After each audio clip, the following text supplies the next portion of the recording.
Hi there, I'm Lou, And I'm Lee. and this is Uncovering History.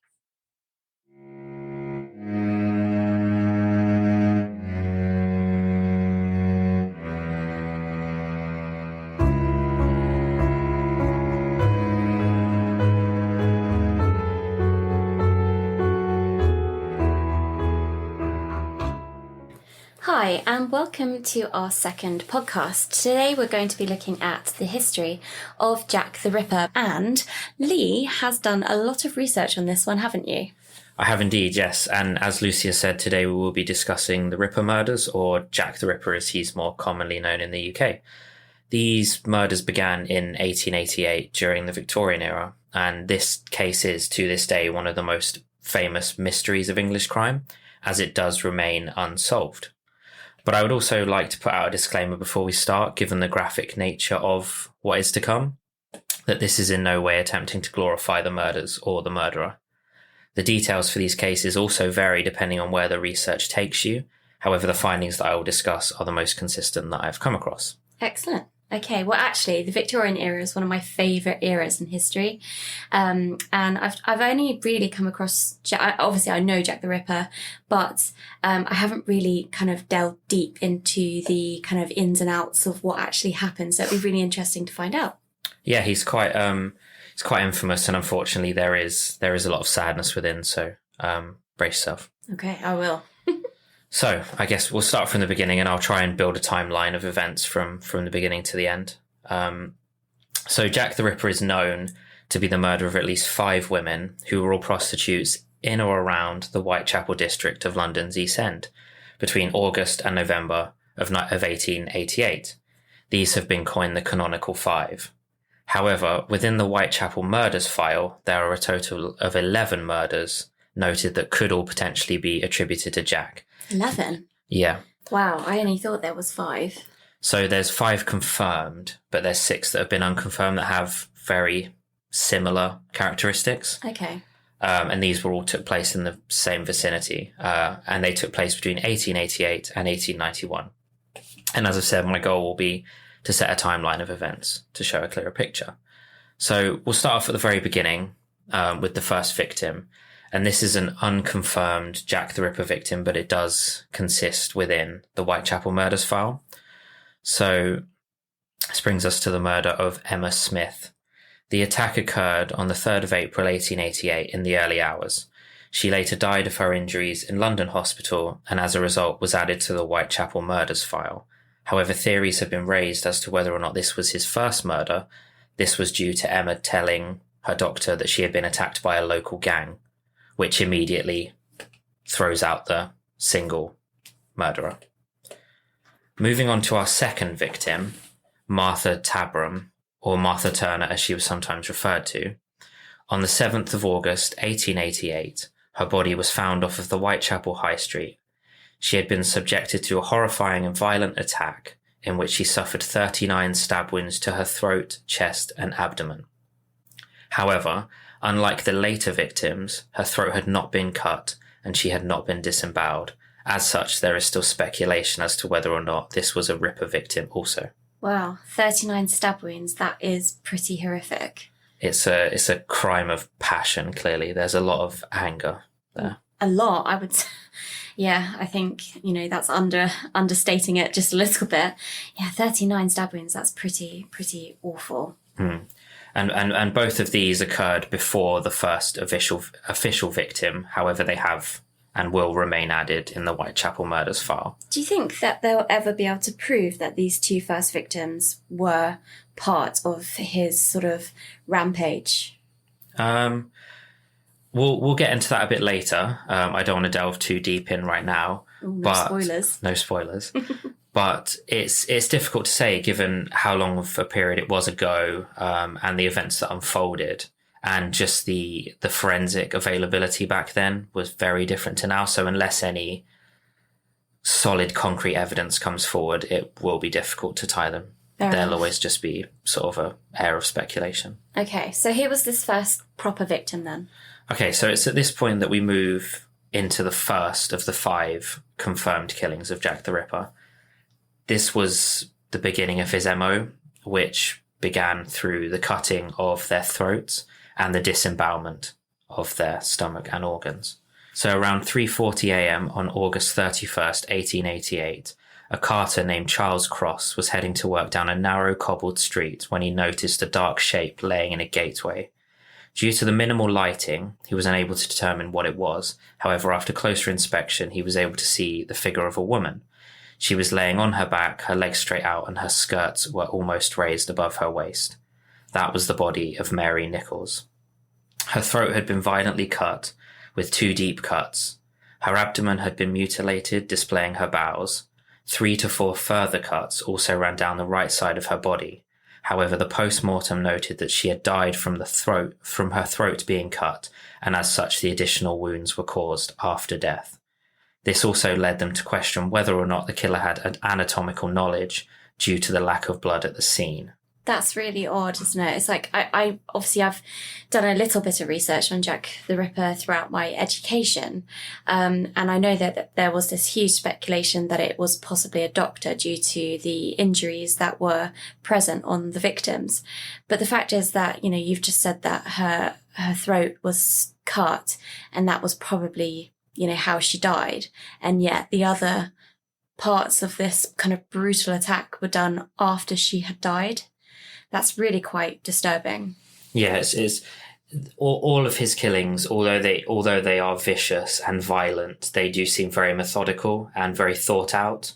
And you'll see this as we move on. But it was at this point that an investigation was opened. This is the 3rd murder, although one has only been attributed now to Jack the Ripper in that day and age. This was the 3rd murder to occur in and around the Whitechapel area.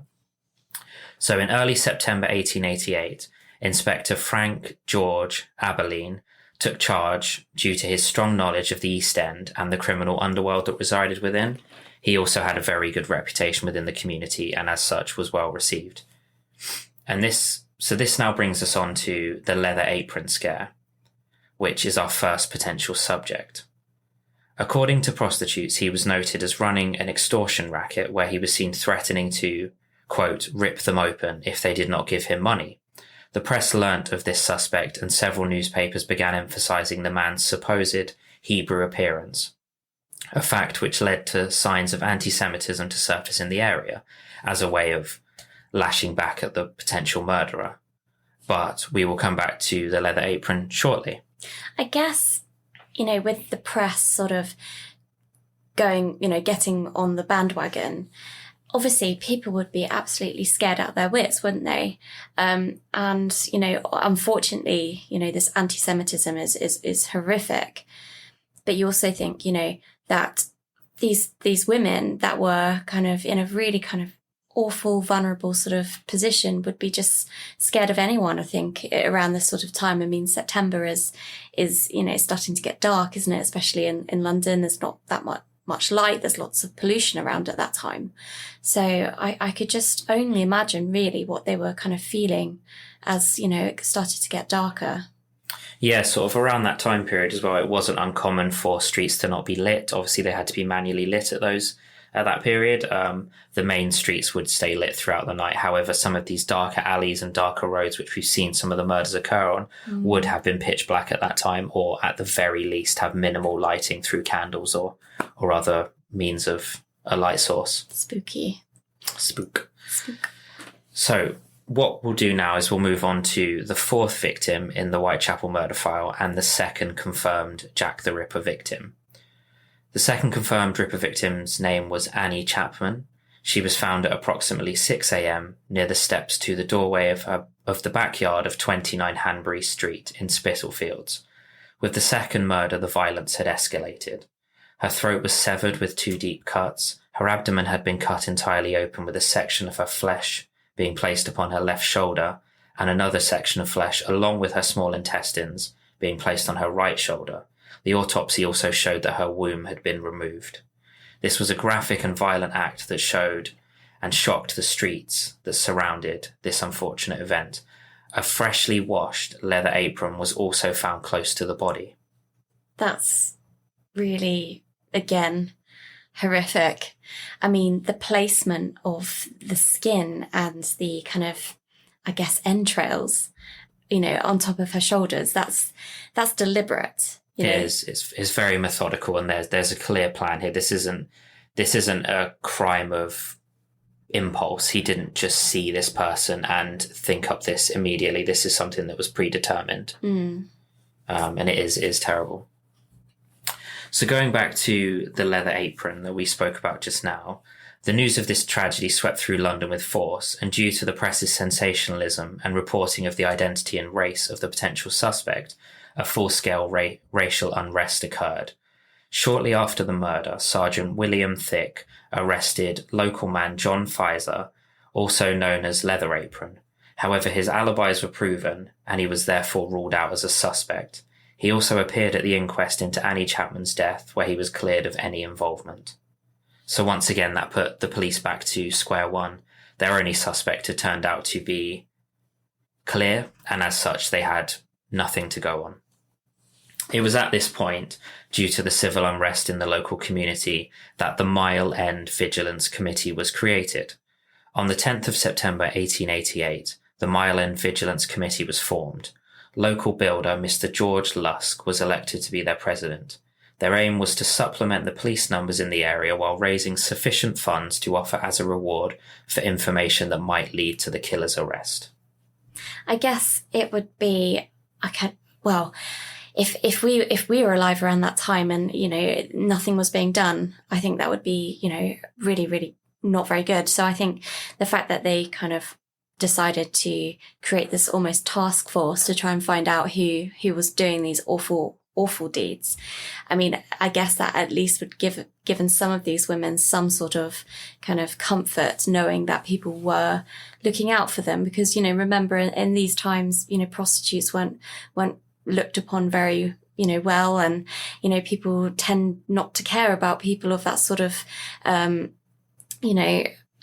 stature. Exactly. So I don't know. I think at least there was this sort of task force, I guess. Yeah, and at that time as well, people had not seen these type of murders, and lots of these people within the committee had families, children, wives, daughters, etc. So it was a way of trying to bring the community together to just work on finding a solution to this problem. It was also at this point that Dr. George Bagster Phillips, the divisional police surgeon, expressed his opinion once again that Annie Chapman had been murdered by someone with anatomical knowledge. This was down to the speed and skill required to perform such a horrid act of removing the organs explained above. On the streets of Whitechapel, the police presence was increased significantly as a result of the recent murders. This was also once again partly down to the committee of so-called vigilantes being launched. For a few weeks, nothing else changed in London. The group began to circulate and attempt to find a solution. However, on the 30th of September 1888, the third and fourth official victims of Jack the Ripper were discovered. At approximately 1 a.m., the third victim was found. Her name was Elizabeth Stride. Her body was found by Louis Demschultz, apologies if I've pronounced that wrong, as he turned his pony cart into a dark yard. Elizabeth's throat had been cut, however her body had not been mutilated. The police were led to surmise that the killer had been interrupted by Louis during the killing. The second victim, on the same night, less than an hour apart, was Catherine Eddowes at approximately 1:45 a.m. Catherine's body was found in Mitre Square, and as a warning, it gets more graphic from here onwards. Her throat was severely and violently cut. Her abdomen had been ripped open by a long, deep and jagged wound before her intestines had been placed over her right shoulder once again. The left kidney and the main part of her uterus had also been removed. Her face had also been disfigured, with her nose being severed, her cheeks slashed, and her eyelids cut. A section of her earlobe was also found on her clothing. This was once again a horrific act that showed anger from potentially being interrupted earlier in the evening. That is just almost, it's too much really, isn't it? I mean, it's almost like the person that was doing this was just trying to kind of remove any sort of identity of these women. I couldn't imagine that. And I'm just I just don't understand how no one saw him. Well, it's just, I guess it's the time of the murders. It's the dark, narrow passageways that people would tend to avoid at night, because back then in London, especially, things like robbery at night were very, very common from local gangs. So this would have been an area that people would have avoided, and some of the only people that would have frequented this area would have been prostitutes with potential partners of the evening.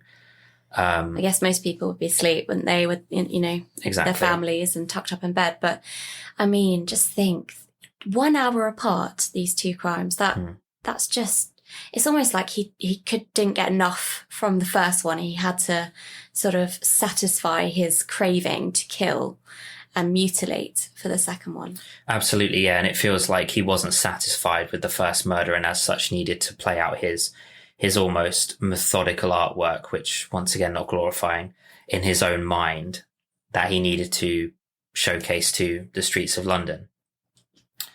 A few days later, the police discovered their one and only clue. In a doorway near Galston Street, a police constable named Alfred Long came across a piece of Catherine Eddowes' blood-stained apron in the doorway of an apartment block. Scribbled in chalk on the wall above was, "The Jews, spelt Juwes, are the men that will not be blamed for nothing." This message was the source of a great debate between the Metropolitan Police, who wanted to erase it lest it lead to a further racial unrest in the district, and the City of London Police, who wanted to photograph it as they felt it might be an important lead in their hunt for the killer of Catherine Eddowes. When Sir Charles Warren arrived at the scene around 5 a.m, the discussion was still ongoing.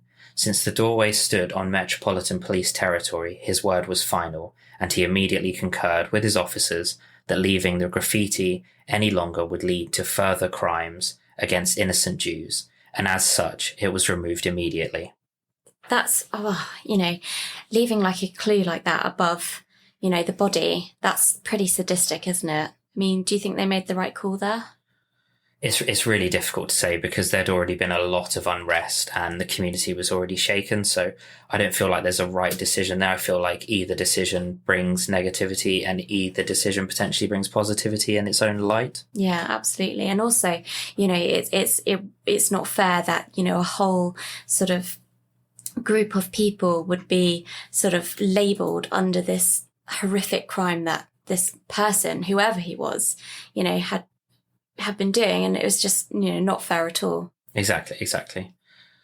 And in the wake of the double murder, the police decided to make public a letter which, a few days previously, had been sent to a London news agency. Written in red ink, the killer is reported to have boasted about what he had done and what he still intended to do. He also noted a quirk, "Won't fix me yet." The author of this letter also signed it Jack the Ripper. However, releasing the letter proved to be a mistake. The police quickly deduced that it hadn't been written by the killer, but rather was the work of a London journalist trying to gain fame. Hoaxers began sending in letters with the same or similar signatures, and the police investigation came close to meltdown with this inevitable avalanche of Jack the Ripper correspondence. One of the most famous of these letters was sent to George Lusk, the president of the Milan Vigilance Committee, in October 1888. Famously, this letter was addressed "From Hell," and it contained half a kidney, which, according to the letter's writer, he took from one victim. Despite press speculation that the kidney sent to Mr. Lusk was indeed half of one taken from the body of Catherine Eddowes, the consensus among police and doctors was that it was in fact a sick prank perpetrated by a medical student. Whoa, hang on a minute. So someone sent half a kidney in a letter to the president of the Vigilante Committee, yes. I mean, that is disgusting. Well, if you think about how sort of medical practices were conducted back then, it would have been a lot easier for what they believed to be a medical student creating a prank to get hold of such a organ. Where do you think they got that from? It was speculated that it was out of a pathology lab.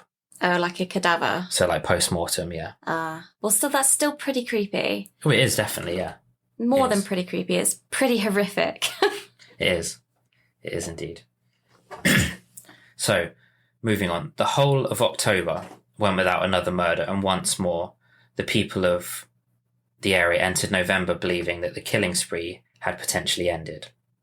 However, unfortunately, this was not the case, as we now move on to the final confirmed victim, and by far the most graphic. On the 9th of November, 1888, around 10:45 a.m., the body of Mary Kelly was found in her room at 13 Miller's Court in Spitalfields, and once again, extremely graphic warning. Her body had been almost skinned to the bone.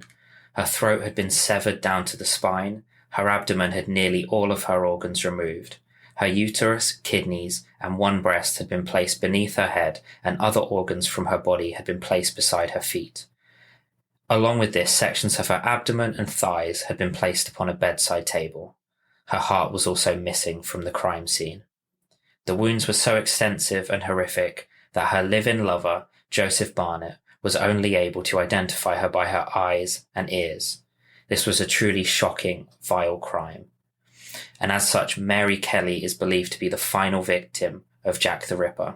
However, 4 additional murders were linked to Jack within the Whitechapel's murder file that we will now cover.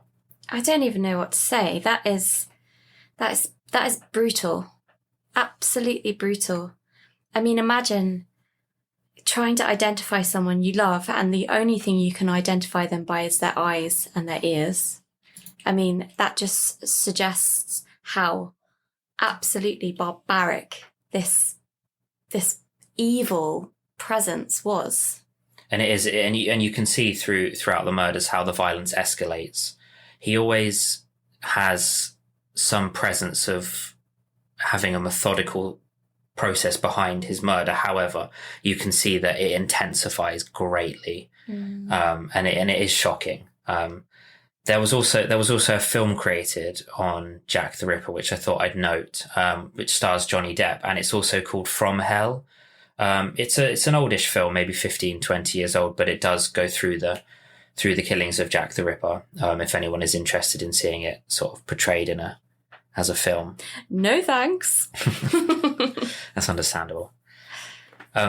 So we'll continue on. The final 4 victims are not confirmed as Jack the Ripper victims. However, there are similarities which have led them to be grouped together.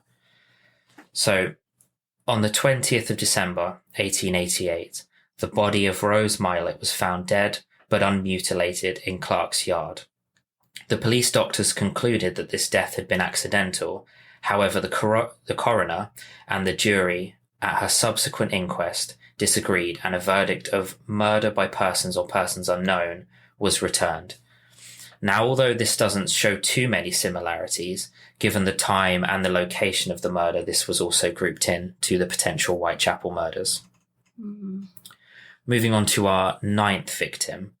On the 17th of July, 1889, the body of Alice Mackenzie was found in Castle Alley off Whitechapel High Street. There were 2 stab wounds to her throat, and a long, though not as deep as previously seen, wound ran from her left breast to her navel. There were also shallow wounds to her lower abdomen. The general consensus, however, to this day is that she was not a victim of Jack the Ripper. I just don't understand how you wouldn't tie that to Jack the Ripper. I think it was because as his crimes progressed, so did the intensity and the violence surrounding them. I think the officers and other experts conducting research felt that he wouldn't go back a level. If he was going to continue murdering, he would once again increase the overall level of violence shown. I guess, unless he got disturbed. There is that potential. That's why this victim is still included within the potentials. And I guess there might be copycats as well. Exactly. People looking. We've seen that in other more recent serial killings. There are always people that flock to this, unfortunately. Disgusting. Absolutely. Moving on to the 10th victim. On the 10th of September 1889, the mutilated torso of an unfortunately unidentified woman was found under a railway arch in Pinchin Street, a short distance away from where Elizabeth Stride had been found. The press reports noted similarities between the mutilations to the torso and the Jack the Ripper victims. However, the MO was deemed to be different and as such was ruled out as a potential Jack the Ripper victim. Again, Very similar, though. The mutilations to the torso, the fact where it happened, very similar links going on here. Definitely. However, the one big difference would be the fact that her throat was not cut, and that was one of the trademark ways that Jack the Ripper would kill his victim. Okay. So once again, it's being included because unfortunately we just don't know. Yeah. And this poor woman was never identified, but there are, like you said, strong similarities. Was there a reason why she wasn't identified? There isn't honestly that much information on her. Oh, okay. So one of those kind of very sort of loose, sort of chronicled events. Yeah. It's essentially just collating all the evidence that they were able to obtain. Okay. So over a year later, on the 13th of February 1891, the body of Frances Coles was found at 2:20 a.m. in Swallow Gardens near the Tower of London. Her throat had been cut, but she had not been mutilated. Frances Coles was found alive at the scene, which suggested that the killer had been interrupted. She unfortunately, however, did not survive the attack. The murder was subsequently linked to a sailor named Thomas Sadler. However, the case against him collapsed and he was subsequently cleared of any involvement. I wonder why he was... I mean, do we know much about Thomas Sadler? Or is it just one of these names that kind of... So it was just that he was docked at this point in time. And evidence that was brought to light showed that he couldn't have possibly committed the murder. God, it's such a shame that she didn't survive, because she probably would have been able to at least kind of define facial sort of aspects of the killer. Give something, to help sort of find closure. And after this victim, this was now being the 11th victim, this now covers the timeline from when the original Whitechapel murder file was opened all the way through until it was closed. However, this does not end here. We'll now move on to the main suspects, as this still remains, as I've noted before, one of the most famous unsolved sequence of events in history. Now, with the suspects, to this date, there are over 100. 100? Absolutely. There's been so many different links created by many experts over the years. However, some of them make sense and some of them are ludicrous. 100 suspects. From the research I've done and from what I've read, you could probably disregard over half of them immediately. Oh, really? They're very loose linkings. Okay. There's maybe 10 or a dozen actual realistic suspects. Okay. Obviously, we won't go over all of them today. I've picked out a few just to discuss them in detail, but there are many more. Okay. So we'll start with the first one. The first being 54-year-old German merchant sailor Karl Fagenbaum. Fagenbaum was known to be a psychopath who confessed to mutilating women, and even his own lawyer believed that his client was Jack the Ripper. Fagenbaum went by many aliases during his lifetime and was known to be working as a merchant on ships that had been docked near Whitechapel. Records show that Fagenbaum was indeed working in Whitechapel on every single date of the 5 Jack the Ripper murders. He and his co-workers were also known to frequent nearby brothels too. Well, ding, ding, ding. Do we not have a winner here? That's a big tick, but there is more. After Fagenbaum emigrated to America in early 1890, shortly after the final confirmed killing of Mary Kelly, he was convicted shortly after of murdering a woman by the name of Juliana Hoffman. He was sent to the electric chair for his crime. Experts also stated that there were striking similarities between the London's Jack the Ripper murders and the murder of Hoffman. I was about to ask, was there any sort of telling sort of signs of how he murdered that poor woman? Or, to me, I'm not, I'm not a jury, judge or, Executioner. or executioner, but that seems pretty likely, right? It does, but there's a few like that. Really? So it's incredible how all of this information has surfaced over. There are still suspects coming to light in the last decade. There are so many experts working on trying to find closure for the families. To this day, it's one of the most worked on cases ever. I would make such a poor judge. I'd be like, he did it. It was him. So now we'll move on to the second suspect, Aaron Kuzminski. Multiple highly esteemed police officers believe that the Polish barber Kazminsky was behind the murders in London. His mitochondrial DNA was also found on Catherine Eddowes' shawl. Now, in March 2019, the Journal of Forensic Sciences published a study analysing the mitochondrial DNA from cells extracted from a shawl claimed to have been found near the body of victim Catherine Eddowes, as well as samples from material descendants of the victim and suspect Kuzminski. Kuzminski was born in Russia and had settled in London in the early 1880s. Kuzminski was living and working as a hairdresser in Whitechapel during the time of the Jack the Ripper murders. He apparently had a very strong hatred of women, had homicidal tendencies, and was even sent to an asylum in 1889, where he shortly died after, once again shortly after the final confirmed murder of Mary Kelly. Police documents from the time of the Jack the Ripper murders revealed that officials suspected a man by the name of Kuzminski, although Aaron Kuzminski was not pinpointed as a suspect until many years later. That's just, again, very kind of, the fact that he was put away and then the crime stopped. You're splitting hairs between these two people that you've already spoken about. I mean, again, I would be like, yeah, it was him. Because I guess if you're a barber as well, you need to know what you're doing with a pair of scissors, right? And also back then, a cutthroat razor. Oh, yeah. Yeah, I guess. That would have been the norm for a shave. And that was Jack the Ripper's MO, wasn't it? So I guess, he did it as well. There is definitely some compounding evidence to suggest. So we'll move on to the third suspect, named Walter Sikkert. He was born in Munich and emigrated with his family to London in 1869. Sikkert was known for painting prostitutes, and it is believed that he hid clues to the actual crime scenes in his artwork. It has been noted that some resemble so clearly that only the actual murderer could have painted them. It is also believed that Sikkert was impotent after having several surgeries on his penis.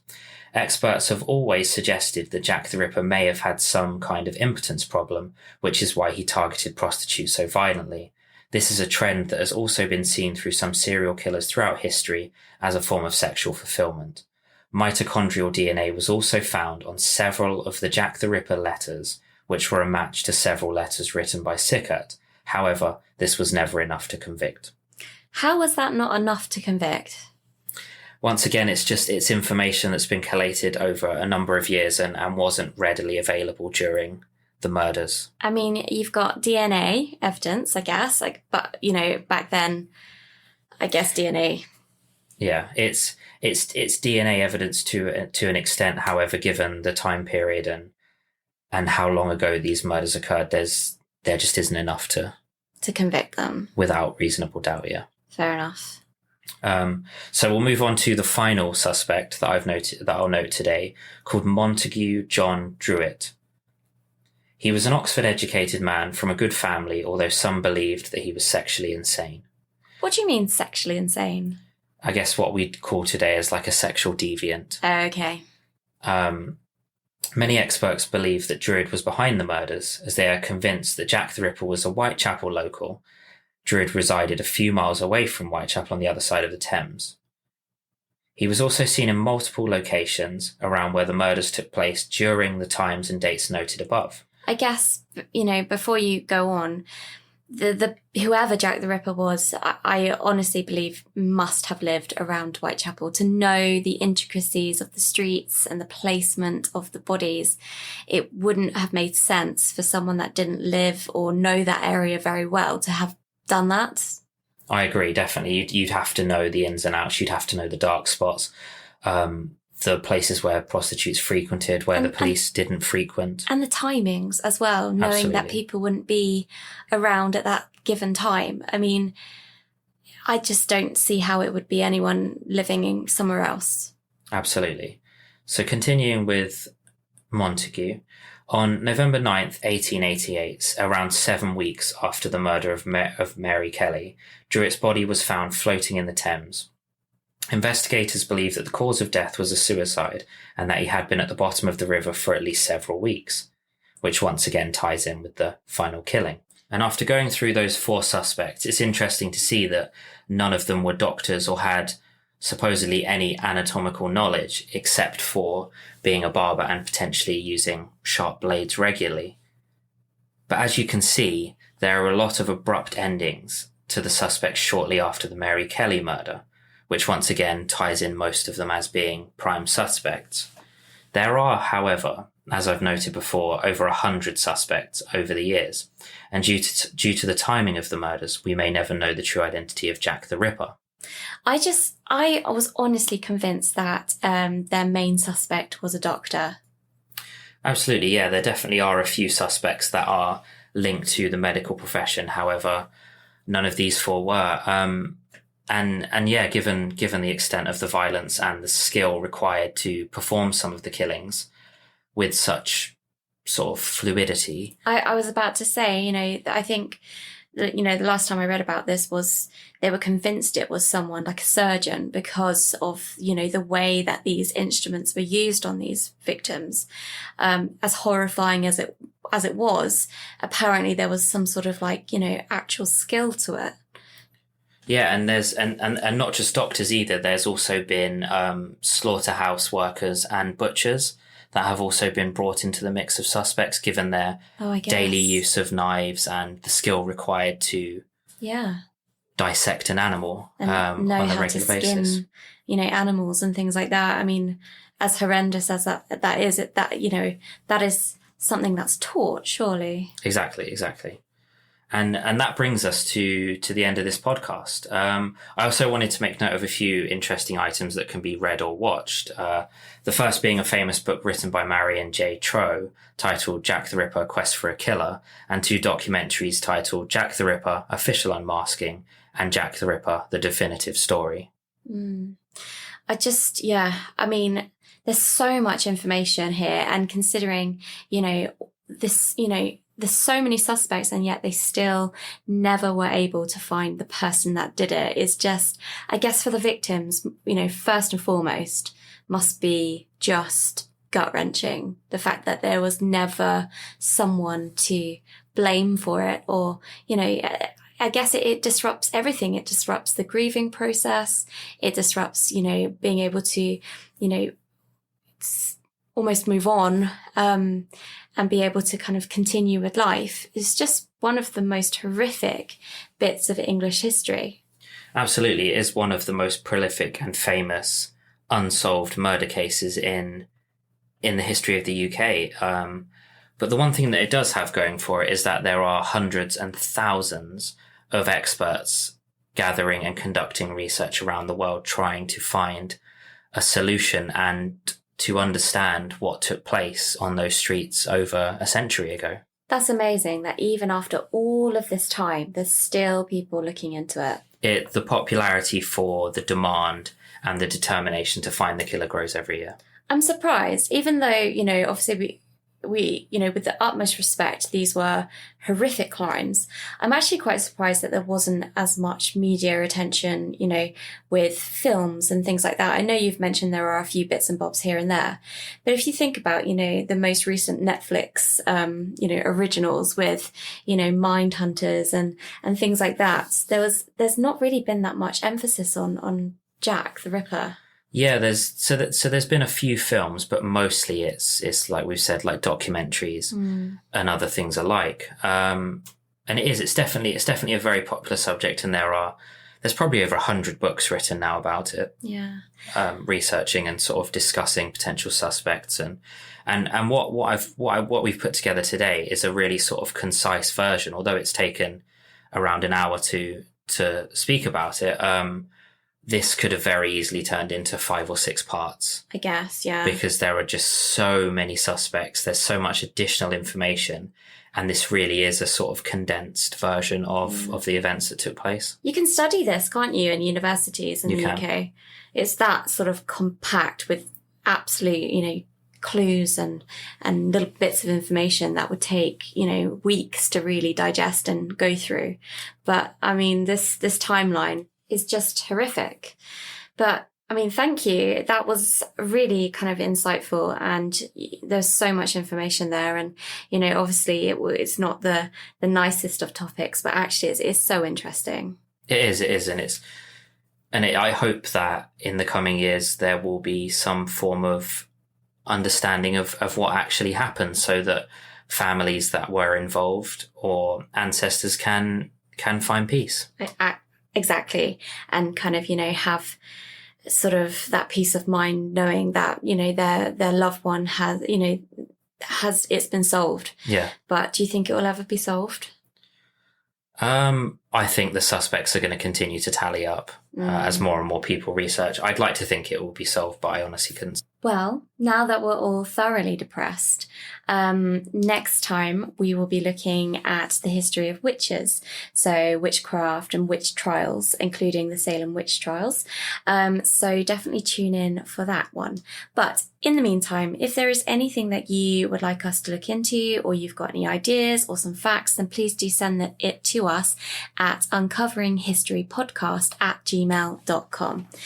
So that's everything from us for this episode. And have a lovely weekend, everyone. Take care. Bye.